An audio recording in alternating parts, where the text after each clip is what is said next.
अस्सलाम वालेकुम ख़वातीन हज़रात, हाय दिस इज़ मो। इन दिस वीडियो हम लोग बात करने वाले हैं एंजाइम वर्किंग एंड थर्मोडायनामिक्स के बारे में। So basically as you know कि ये हमारी एंजाइम बायोकेमिस्ट्री की सेकंड वीडियो है और इसके अंदर हम लोग as we have seen in the thumbnail and as you are seeing right here we are going to discuss enzyme working and its thermodynamics.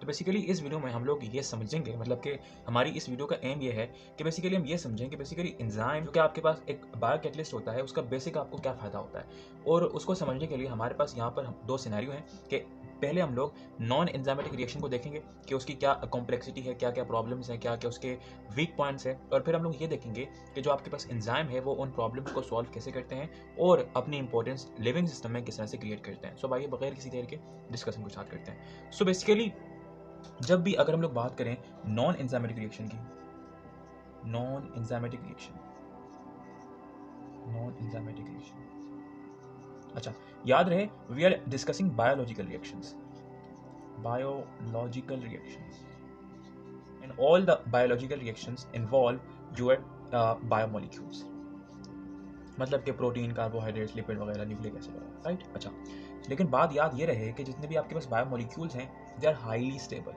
Highly stable, they are what, highly stable, मतलब कि अपनी stability के scale के अंदर वो बहुत ज़्यादा stable है, ठीक है। अच्छा, सो जितने भी आपके पास नॉन एंजाइमेटिक रिएक्शन होते हैं, ठीक है। अच्छा, ये जो बात हो रही है इस वक्त ये नॉन बायोलॉजिकल रिएक्शन, मतलब कि जनरली जो आपके पास रिएक्टेंट है, reactant when it converts to product, लेकिन इसका सेंस आप लोगों ने with respect to biological reactions लेना है, क्योंकि अगर आप लोग उसके रिस्पेक्ट में इस रिएक्शन को नॉर्मली समझेंगे तब आपको समझने में बहुत बहुत आसानी होने वाली। सो नॉर्मली जो आपके पास रिएक्टेंट टू प्रोडक्ट का ये पाथवे है, देखें जब भी कोई रिएक्टेंट आपके पास प्रोडक्ट में कन्वर्ट होता है तो इसके अंदर बहुत किस्म के चेंजेस आएंगे। क्या आएंगे? चेंजेस। वो चेंजेस इसकी थर्मोडायनामिक स्टेट के भी हो सकते हैं, थर्मोडायनामिक स्टेट, वो इसके ज्योमेट्री के भी चेंजेस हो सकते हैं, मतलब कि ज्योमेट्रिकल चेंजेस, मतलब इसकी शेप चेंज हो जाए। वो इसके जो है वो केमिकल चेंज भी हो सकते हैं, मतलब कि बॉन्ड ब्रेकिंग या bond forming, bond breaking, bond breaks. तो मतलब कि बहुत बहुत सारे चेंजेस होने के बाद आपके पास रिएक्टेंट आपके पास कन्वर्ट होता है आपके प्रोडक्ट में।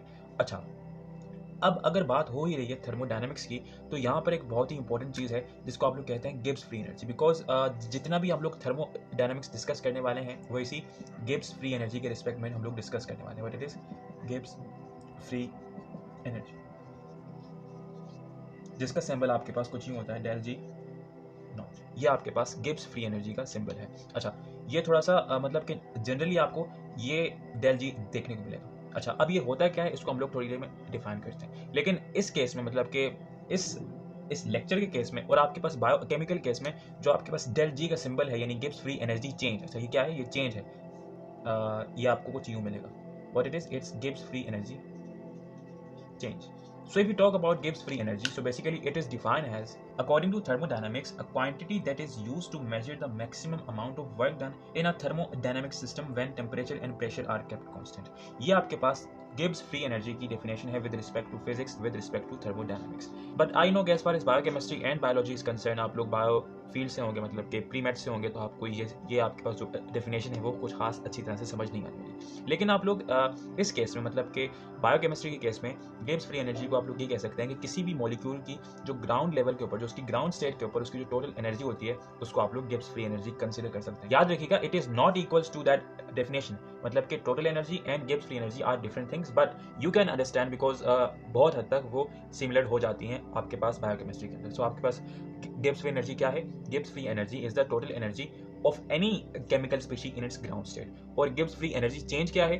difference in between them, मतलब के difference between the total energies of two chemical groups or two chemical agents in their ground state। अच्छा, तो बात रही आपके पास बायोकेमिस्ट्री की, so as far as Gibbs free energy is concern, तो याद रखिएगा कि जो आपके पास गिब्स फ्री एनर्जी है ना उसको हम लोग स्पेसिफिक कर रहे होते हैं, मतलब कि जो आपने गिब्स फ्री एनर्जी कंसिडर करनी है it should be specific, biological specific, मतलब कि जिस कंडीशन में आप लोग उस गिब्स फ्री एनर्जी को स्टडी करेंगे या फिर फाउंड आउट करेंगे तो वो कंडीशन आपके पास स्पेसिफिक है, मतलब कि उस वक्त उस सिस्टम के अंदर जब आप गिब्स फ्री एनर्जी को स्टडी करेंगे तो जो आपके पास टेम्परेचर है वो आपके पास 25 डिग्री सेंटीग्रेड, मतलब कि रूम टेम्परेचर होना चाहिए, जिसको आप लोग 298 केल्विन भी कंसिडर कर सकते हैं। Pressure should be 1 atm, your concentration should be 1 molar. अच्छा, ये आपके पास ऑल द पैरामीटर्स हैं ऑफ स्टैंडर्ड्स, ठीक है, मतलब कि आपके पास ये स्टैंडर्ड्स थे। लेकिन आपको पता है कि बायोलॉजिकल सिस्टम में जो आपके पास H पॉजिटिव आयन मतलब कि प्रोटॉन की कंसंट्रेशन होती है, ठीक है, वो आपके पास 1 मोलर से बहुत कम होती है। It is up to 10 exponential -7। That's why पानी का pH आपके पास कितना होता है 7, because pH is what, pH is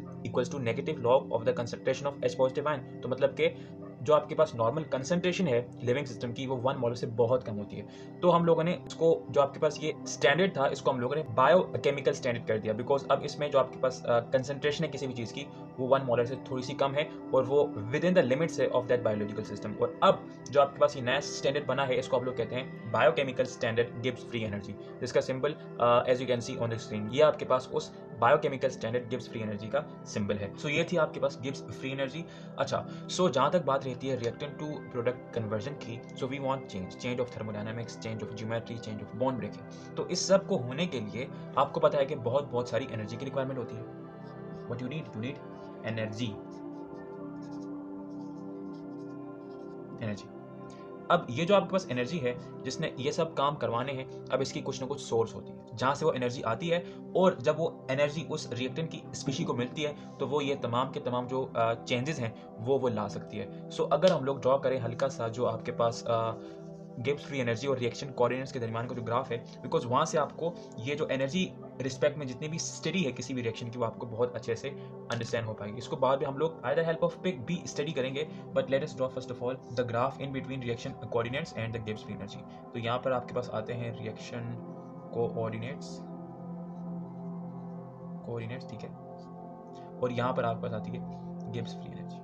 अच्छा, सो लेट्स से ये आपके पास हैं आपके रिएक्टेंट्स, ठीक है, रिएक्टेंट्स, या आप इसको सबस्ट्रेट भी कंसिडर कर सकते हैं as far as biological reaction is concern. और यहाँ पर आपके पास आते हैं लाइक फॉर एग्जांपल यहाँ पर आपके पास है substrate, there is substrate, let me draw it थोड़ा सा ऊपर करके ताकि हम इसकी गिब्स फ्री एनर्जी थोड़ी सी ज़्यादा दिखाएं। So there is a reactant, ठीक है। अच्छा, अब गिब्स फ्री एनर्जी क्या है आपको पता होना चाहिए, बिकॉज हम लोग थोड़ी देर पहले डिस्कस करके आ चुके हैं। रिएक्शन कोऑर्डिनेट मतलब कि जो आपके पास रिएक्शन की प्रोग्रेस होती है वो किस तरह से होती है और क्या क्या हो रहा होता है किसी भी रिएक्शन में, it means that reaction coordinate. अच्छा, सो बेसिकली होता कुछ यूँ है कि एज वी नो के ये जो आपके पास रिएक्टेंट है इसकी कोई ना कोई आपके पास ग्राउंड स्टेट में उसकी एक एनर्जी होती है जिसको आप लोग गिब्स फ्री एनर्जी कहते हैं उसकी, ठीक है। अच्छा, अब इस जो आपके पास रिएक्टेंट है अब इसको एनर्जी चाहिए क्योंकि इसने अपने अंदर वो सब चेंजेस लेके आने हैं ताकि ये अपने आप को सबस्ट्रेट में कन्वर्ट कर सके। So this reactant needs that energy ताकि वो अपने अंदर वो चेंज ला सके। So it has to increase its energy state, और अपने आप को ये एक खास एनर्जी लेवल के ऊपर लेके जाएगा जहाँ पर इसके पास वो तमाम एनर्जी होगी जो कि इसको रिक्वायर्ड है ताकि वो अपने आप को सबस्ट्रेट में कन्वर्ट कर सके। सो ये उसका कुछ है जो एनर्जी पाथ है वो कुछ इस तरह से होगा। अब यहाँ पर एक बात नोट करने की है कि फॉर एग्जांपल लेट्स से कि ये आपके पास दो ग्राउंड स्टेट्स हैं, राइट है, एक सबस्ट्रेट का और दूसरा रिएक्टेंट का। ऊपर वाला आपके पास रिएक्टेंट का है, नीचे वाला आपके पास सबस्ट्रेट का है। अच्छा, अब इस रिएक्टेंट की स्टेट से लेकर उस टॉप पोजीशन तक जहां तक आपके पास उस रिएक्टेंट स्पीशी के पास उतनी एनर्जी आ गई थी जिसको यूज करके वो अपने अंदर वो चेंजेस ला सके और सबस्ट्रेट में कन्वर्ट हो सके, उस स्टेट तक की जितनी भी आपके पास एनर्जी होती है उसको आप लोग एक खास नाम देते हैं, you call it that activation energy. Activation energy, इसको आप लोग इस सिंबल से शो करते हैं, del G, this is the symbol of activation energy. और वो स्टेट जिस स्टेट के ऊपर उस रिएक्टेंट के पास इतनी एनर्जी थी कि वो तमाम के तमाम चेंजेस अपने अंदर लेके आ सके, उस स्टेट को भी एक खास आप नाम देते हैं, you call it transition state, transition state.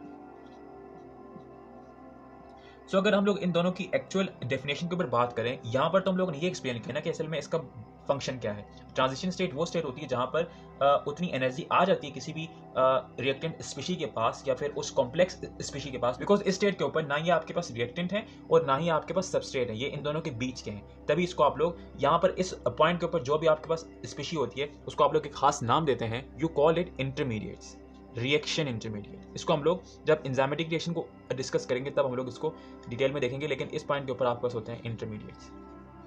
Intermediate मतलब दरमियान का, reaction intermediate, you normally call it reaction intermediate. अच्छा, अगर हम लोग बात करें ट्रांजिशन स्टेट के ऊपर, मतलब कि वो स्टेट जिसमें वो रिएक्शन स्पीशी या फिर वो रिएक्शन इंटरमीडिएट ना ही वो रिएक्टेंट होता है ना ही वो सबस्ट्रेट होता है, अगर उसके ऊपर बात करें, so what it is, it's a simply a fleeting molecular moment in which events such as bone breakage, bone formation, and charge development had proceeded to a precise point at which decay to the both of the sides, मतलब कि product as well as substrate are equally probable. तो उस state को आप लोग transition state कहते हैं. और आपके पास जहाँ तक बात रहती है एक्टिवेशन एनर्जी की, so the energy which is required to put the substrate, ठीक है, from the ground state towards the transition state, मतलब कि वो एनर्जी जो कि किसी भी सबस्ट्रेट को, किसी भी रिएक्टेंट को चाहिए होती है ताकि वो ट्रांजिशन स्टेट तक पहुंच सके, उस एनर्जी को आप लोग कहते हैं कि वो आपके पास आपकी एक्टिवेशन एनर्जी है. मतलब कि the energy difference in between your ground state of reactant and the transition state is called as your activation energy. लेकिन अगर इसकी मजीद एक्सप्लेनेशन के ऊपर बात करें, सो आपके पास एज वी नो के सबस्ट्रेट एंड प्रोडक्ट के दरमियान एक खास किस्म का एनर्जी बैरियर होता है. The energy which is required for the alignment of different groups, मतलब के formation of transient unstable charges, इसके अलावा बॉन्ड रीअरेंजमेंट, ठीक है, इसके अलावा जितने भी आपके पास मॉलिक्यूलर मोमेंट होते हैं ड्यूरिंग द रिएक्शन, जो आपको एनर्जी चाहिए उनको होने के लिए एक खास अमाउंट ऑफ एनर्जी उस पूरे कॉम्प्लेक्स को, उस पूरे सिस्टम को चाहिए होती है ताकि वो तमाम चेंजेस कर सके जिसका हम लोगों ने इनिशियल में आपके पास जिक्र किया था और ये जो हम लोगों ने ऊपर डिस्कस किया. ये तमाम के तमाम जो आपके पास चेंजेस हैं, जो आपके पास ये एक नए फंक्शंस हैं जो कि इन्वॉल्व होते हैं इन रिएक्शन, इनको होने के लिए आपके पास एक खास लिमिट ऑफ एनर्जी की ज़रूरत होती है और वो एनर्जी आपके पास वो एक्टिवेशन एनर्जी होती है जो कि उस सबस्ट्रेट को, उस रिएक्टेंट को उस स्टेट तक एक्टिवेट करके लेके जाती है जहाँ पर जाने के बाद उसका कन्वर्जन बहुत आसान हो जाता है. तो ये आपके पास एक्टिवेशन एनर्जी की भी डेफिनेशन थी. सो जितने भी नॉन एंजाइमेटिक रिएक्शन होते हैं उसके अंदर ये एक्टिवेशन एनर्जी कैसे रीच होती है, अब सवाल ये है ना, बेसिकली देखें कि जो आपके पास जितने भी नॉन एंजाइमेटिक रिएक्शन होते हैं, it is totally based on collision, यानी कि कोलाइड करते हैं, वो एक दूसरे से टकराते हैं. आप लोगों ने अक्सर कोलिजन थ्योरी का नाम सुना होगा,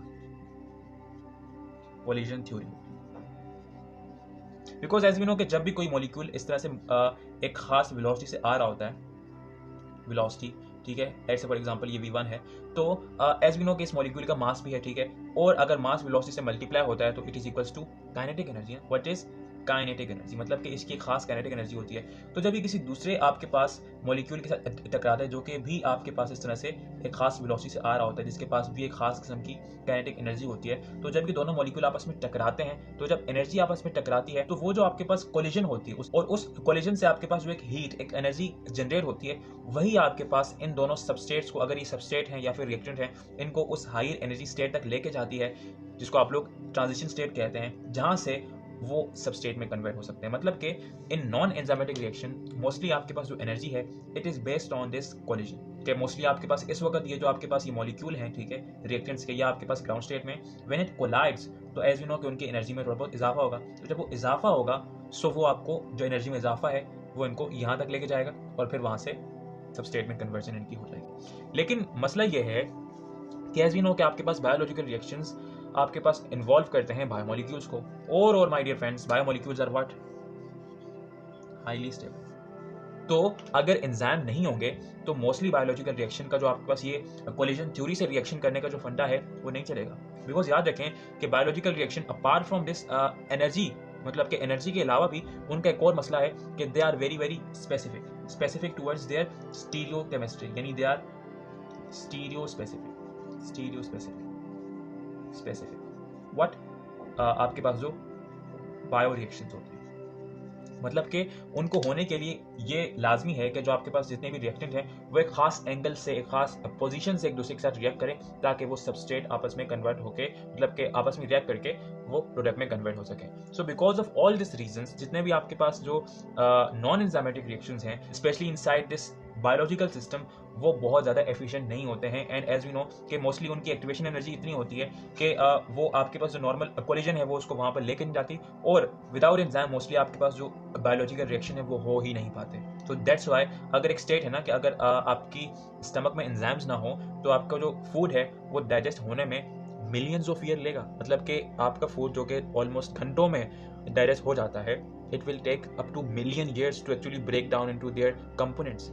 Why? Because the molecules which are reacting inside your stomach, मतलब आपका food which is basically आपके पास carbohydrate, lipid, protein, they are very very much stable. तो अगर इतने स्टेबल हैं तो उनका रिएक्शन भी बहुत ज़्यादा स्लो होगा। So we need to fast the reaction, so that's why there is a role of your enzymes. तो अब आइए अब एंजाइमेटिक रिएक्शन के ऊपर बात करते हैं। लेकिन आई होप सो कि आपको इशू समझ आ गया होगा कि what is the issue if we take out the enzyme from our living system. And as you can see this picture, इसके अंदर आपके पास वो तमाम की तमाम पिक्चर्स, वो तमाम के तमाम पॉइंट्स जो कि हम लोग थोड़ी देर पहले डिस्कस करके आए हैं, वो तमाम प्रेजेंट हैं। एज यू कैन सी कि आपके पास यहाँ पर ट्रांजिशन स्टेट भी, आपके पास ग्राउंड स्टेट भी, आपको एक्टिवेशन एनर्जी भी शो हो रही है। And all of that graph specially that we have just discuss, थोड़ा सा पीछे जाके वो तमाम की तमाम जो आपके पास एक्सप्लेनेशन है वो इस ग्राफ में आपको नजर आ रही है कि किस तरह से जो आपके पास नॉन एंजाइमेटिक के केस में जो आपके पास रिएक्टेंट्स हैं वो आपके पास आपके प्रोडक्ट्स में, यानी जो आपके पास सबस्ट्रेट हैं वो आपके पास प्रोडक्ट में कन्वर्ट होते हैं।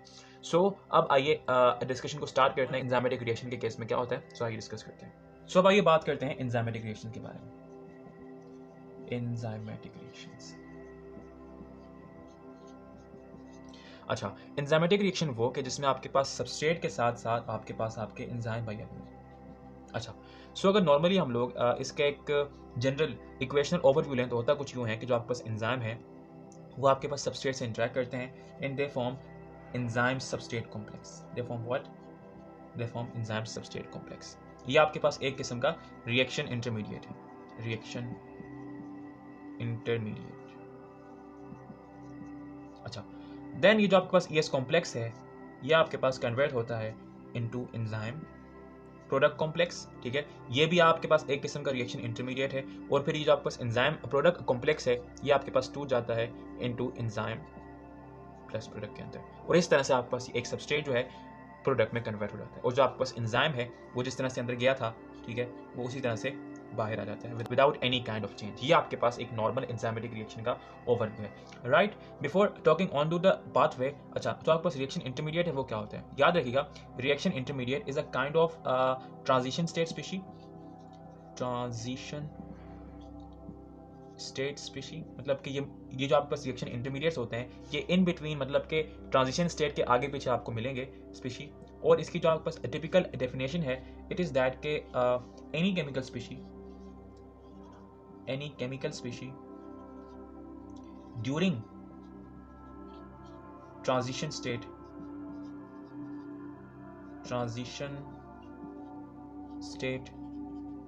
I have to raise that because I'm licking this spoon, लेकिन आई होप सो कि आपको पता लग गया होगा। यानी कि any chemical species during the transition state whose जिसका lifetime is greater than simple molecular movement.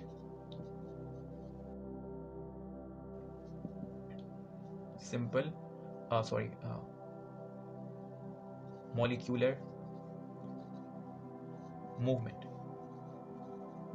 अच्छा, जो आपके पास मोलिकुलर मूवमेंट का एवरेज लाइफ टाइम है, it is around approximately 10 exponential -13 seconds. मतलब कि इतने कम टाइम में एक मोलिकुलर मूवमेंट होता है। अगर किसी भी केमिकल स्पीशी का ड्यूरिंग ट्रांजिशन स्टेट जो आपके पास लाइफ टाइम है, मतलब कि अगर कोई भी आपके पास chemical species during transition states आपके पास इतने टाइम से ज़्यादा अकर करती है, रहती है, उसकी लाइफ इससे ज़्यादा है, इस टाइम पीरियड से ज़्यादा, याद रखिएगा ये आपके पास मोलिकुलर मूवमेंट का लाइफ टाइम, मतलब कि मोलिकुलर मूवमेंट जो है, मोलिक्यूल्स की मूवमेंट, मतलब कि एक बॉन्ड का रोटेट करना, बॉन्ड्स का थोड़ा सा झुक जाना, वो इतने टाइम में होता है। अगर कोई भी आपके पास chemical species during transition state इस टाइम पीरियड से ज़्यादा अलाइव रहती है या फिर प्रेजेंट रहती है, टूटती नहीं है किसी चीज़ में, उसको आप लोग रिएक्शन इंटरमीडिएट कहते हैं। और याद रखिएगा इट्स ड्यूरिंग ट्रांजिशन स्टेट, वरना सबस्ट्रेट और प्रोडक्ट तो पता नहीं कितना अरसा रहते हैं इस टाइम के कंपेयर में, लेकिन I am talking about transition state, right. So ये तो था एक एंजाइमेटिक रिएक्शन का ओवरव्यू। लेकिन एंजाइम बेसिकली होते क्या है, तो याद रखिएगा, मतलब कि अगर हम लोग इसकी जो डेफिनेशन है उसको रिवाइव करें, सो जो आपके पास एंजाइम है, enzyme their functional definition, not their actual one, basically as you know they are biocatalyst। now a biocatalyst यानी in short catalyst क्या है? catalyst is any species which do catalysis। so basically आपके पास जो catalysis है, it is means that increasing rate यानी dx over dt, इसको आप लोग रेट कहते हैं, या in short velocity of the reaction. Velocity of reaction लिख ही लेते हैं, ऑफ रिएक्शन। सो बेसिकली आपके पास कैटालिसिस का मतलब ये है कि किसी भी रिएक्शन का जो आपके पास रेट है उसको इंक्रीज कर दिया जाए। अच्छा, सो अगर गौर से देखें तो यही असल में नॉन एंजाइमेटिक रिएक्शन का प्रॉब्लम था कि जो आपके पास जो रिएक्शन का रेट है, मतलब कि जो आपके पास नॉन एंजाइमेटिक रिएक्शंस थे, they are very very much time consuming. They are what? They are time consuming, because उनमें टाइम कंज्यूम होता था बहुत ज़्यादा, खास तौर पे जो आपके पास बायोलॉजिकल रिएक्शंस थे, because of their stability.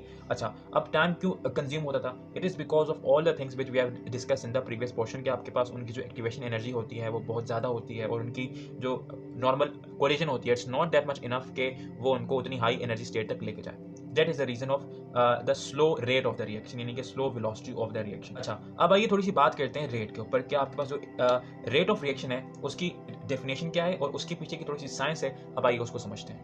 So basically rate of reaction is defined as rate of disappearance of reactant, मतलब के negative del R upon del T, ठीक है, या फिर rate of appearance of product, मतलब कि कितनी देर यानी कि पर यूनिट टाइम में आपके पास जो रिएक्टेंट्स की डिसअपीयरेंस है और जो आपके पास प्रोडक्ट की अपीयरेंस है पर यूनिट टाइम के अंदर, उसको आप लोग किसी भी रिएक्शन का रेट कहते हैं। और याद रखिएगा कि ये जो आपके पास रेट है it is directly proportional to the concentration of reactant, यानी कि सबस्ट्रेट कंसंट्रेशन के डायरेक्टली प्रोपोर्शनल है। जितना आपके पास जो सबस्ट्रेट है वो इंक्रीज करेंगे उतना ही जो आपके पास रिएक्शन का रेट है वो भी इंक्रीज होगा। और याद रखिएगा कि जो आपके पास ये रेट ऑफ रिएक्शन है यानी कि dx/dt it is inversely proportional to the activation energy. जितनी किसी भी रिएक्शन की एक्टिवेशन एनर्जी ज्यादा होगी उतना ही उस रिएक्शन का जो रेट है वो कम होगा, मतलब कि more is the activation energy the lesser will be your rate. जिस तरह से हम लोगों ने बायोलॉजिकल रिएक्शन के केस में देखा था कि जो आपके पास बायोलॉजिकल रिएक्शंस हैं they are very very much slow as far as the rate is concerned. Why? Because they have very very much high activation energy, because they are very much stable. तो वो जितना स्टेबल होंगे वो energy graph में उतना ही नीचे होंगे, और जितना वो नीचे होंगे उतना ही उन्हें एक्टिवेशन एनर्जी तक पहुंचने के लिए बहुत ज़्यादा एनर्जी यानी बहुत ज़्यादा एक्टिवेशन एनर्जी रिक्वायर्ड होगी। So that's why we have seen that कि जो आपके पास ये बायोलॉजिकल रिएक्शंस होते हैं उनके रेट बहुत ज़्यादा कम होते हैं। अब एंजाइम इस मसले को सॉल्व ऐसे करते हैं कि enzymes actually do what? Enzyme का फंक्शन ये होता है, ये जो आपके पास बायो कैटलिस्ट होते हैं उनका फंक्शन क्या है? They increase the rate of reaction, and according to this relationship अगर आपने रेट ऑफ रिएक्शन को इंक्रीज करना है तो आपको क्या डिक्रीज करना पड़ेगा? एग्जैक्टली आपको एक्टिवेशन एनर्जी डिक्रीज करनी पड़ेगी। तो एंजाइम का काम ही है कि they actually decrease the activation energy. My dear friends, this is the main function of your enzyme कि they decrease the activation energy, और जब एक्टिवेशन एनर्जी डिक्रीज होती है तो जो आपके पास रिएक्शन का रेट है वो ऑटोमेटिकली इंक्रीज हो जाता है। अच्छा, अब जो हमारा इस लेक्चर का मेन सर्कमस्टांस या फिर रीजन है कि how does the enzyme increases the rate of reaction by decreasing activation energy. So अब आइए उसके बाद बात करते हैं कि what is the fundamental behind decreasing activation energy. तो उसके लिए हमें इस इक्वेशन के ऊपर थोड़ा सा फोकस करना पड़ेगा जो हम लोगों ने यहाँ पर लिखी है। अच्छा, सो एज वी नो कि ये आपके पास एंजाइम है और ये आपके पास सबस्ट्रेट है, एंड एज वी नो कि जब इन दोनों के दरमियान इंट्रैक्शन होगा तो एज वी नो कि आपके पास जो एंजाइम है, ठीक है, एंजाइम, तो वो अपनी एक्टिव साइट के साथ इंटरेक्ट करता है, मतलब कि this is the active site of your enzyme, active site, और ये आपके पास लेट्स से कि ये आपके पास उस एक्टिव साइट का सबस्ट्रेट है, दिस वन। अच्छा, तो आपको पता है कि जब इस सबस्ट्रेट ने मतलब कि इस सबस्ट्रेट ने इस एंजाइम के साथ इंटरेक्ट करना है, तो हम लोग इसको थोड़ी देर के लिए मिटा देते हैं, थोड़ी देर के लिए हमेशा के लिए मिटा देते हैं। सो एज वी नो कि ये जो आपके पास एक्टिव साइट है it contains some chemical groups, because enzyme is mostly protein, तो एंजाइम की जो एक्टिव साइट है of course it's also protein, और अगर वो भी प्रोटीन है तो उसके ऊपर जो अमाइनो एसिड के केमिकल ग्रुप्स होते हैं, फॉर एग्जांपल आपके पास जो आर ग्रुप्स होते हैं, फॉर एग्जांपल आपके पास जो टर्मिनल अमाइनो एसिड होते हैं, फॉर एग्जांपल जो आपके पास कार्बोनाइल ऑक्सीजन होते हैं, वो तमाम के तमाम केमिकल ग्रुप्स यहाँ पर इस एक्टिव साइट के ऊपर प्रेजेंट होंगे। सो लेट्स से यहाँ पर भी इस मतलब के इस एक्टिव साइट के ऊपर भी कुछ आपके पास केमिकल ग्रुप्स लगे, फॉर एग्जांपल लेट्स से यहाँ पर आपके पास एक कार्बोनाइल मतलब कि एक कार्बोक्सिलिक एसिड लगा हुआ है, ठीक है, यहाँ पर आपके पास एक कार्बोनाइल ऑक्सीजन है, यहाँ पर आपके पास एक अमाइन ग्रुप है। सो सिमिलरली इस सबस्ट्रेट के ऊपर भी उसी तरह से आपके पास केमिकल ग्रुप्स लगे होंगे। तो जब ये आपस में इंटरेक्ट करेंगे तो याद रखिएगा इन दोनों के दरमियान जो इंटरेक्शन होता है they mostly involve non covalent interactions, non covalent interactions. Covalent भी होते हैं फॉर श्योर, लेकिन mostly they are non covalent interaction. और जब भी नॉन कोवैलेंट इंटरेक्शन होते हैं तो एज यू नो कि जब भी इंटरेक्शन मतलब bonding, non covalent bonding, for example hydrogen bond, for example hydrophobic interaction, for example electrostatic interaction, for example wonder wall interaction. तो जब भी इंटरेक्शन होंगे तो यहाँ से निकलेगी एनर्जी। सो जब वो एनर्जी यहाँ से रिलीज होगी why the interactions, non covalent interaction in between substrate and enzyme, तो असल में वही एनर्जी आपको उस एक्टिवेशन एनर्जी को डिक्रीज करने में हेल्प करेंगी। और इस एनर्जी को जो कि because of the interaction in between substrate and enzymes active side release होती है, इसको आप लोग नाम देते हैं क्या, एक खास नाम है, you call it del G B, in short binding energy. यानी the energy which is release because of the interactions, non-covalent interactions in between your substrate and the active side of your enzyme is called as your binding energy. And as you can see this graph, this wonderful graph, इस graph में आप लोग देख सकते हैं कि जो आपके पास एंजाइमेटिक रिएक्शंस हैं वो आपके पास आपके पास एक्टिवेशन एनर्जी होती है उसको डिक्रीज करते हैं। और किस तरह से डिक्रीज करते हैं my dear friends, on the other side आप लोग देखें del G B, this one, ये जो आपके पास बाइंडिंग एनर्जी होती है which is release because of the interactions in between substrate and enzyme, वो एनर्जी इन्वॉल्व होती है उन तमाम के तमाम बैरियर्स को नीचे करने में या हटाने में जो कि आपको एक सबस्ट्रेट को प्रोडक्ट में कन्वर्ट होने में रुकावट बनते हैं। सो ये वो तमाम जो आपके पास फिनोमेना होते हैं, मतलब for example bond formation, charge development और हर किस्म के जो आपके पास एनर्जी कंज्यूमिंग प्रोसेस होते हैं किसी भी रिएक्शन में, ये जो आपके पास बाइंडिंग एनर्जी है ये उसको मतलब कि ये वहाँ पर सर्व करती है। इनिशियली जब आपके पास एंजाइम नहीं था तो सबस्ट्रेट के पास कोई इस तरह की एनर्जी नहीं थी, लेकिन फिर भी सबस्ट्रेट को वो एनर्जी लेके आनी पड़ती थी। मतलब कि ये जो आपके पास बाइंडिंग एनर्जी है ये उस सबस्ट्रेट को एक्टिवेट करती है, यानी कि वो एक्टिवेशन एनर्जी उसको without any kind of struggle उसको प्रोवाइड करती है। और खास तौर पर जो आपके पास एंजाइमेटिक रिएक्शन होते हैं they are also very very much stereo specific. और because of this stereo specificity and this binding energy, तो जो आपके पास एंजाइमेटिक रिएक्शन होते हैं वो इतने सक्सेसफुल होते हैं। और जब आपने इतनी बाइंडिंग एनर्जी दे दी, जब आपके पास एक्टिवेशन एनर्जी उस सबस्ट्रेट की कम हो गई, उस रिएक्शन की एक्टिवेशन एनर्जी कम हो गई, तो जब एक्टिवेशन एनर्जी कम हो गई, सो एज यू नो के activation energy is reciprocal to rate of reaction, और rate of reaction of course automatically increase होगा because as you know they are inversely related. So that was it with this video. I hope so कि आपको ये video समझ आई होगी। If you like this video, so please do share this video with your friends and anyone जिसको भी इस video की ज़रूरत है। अपना बहुत सारा ख्याल रखिएगा। Thank you so much for watching. Take care yourself. Goodbye.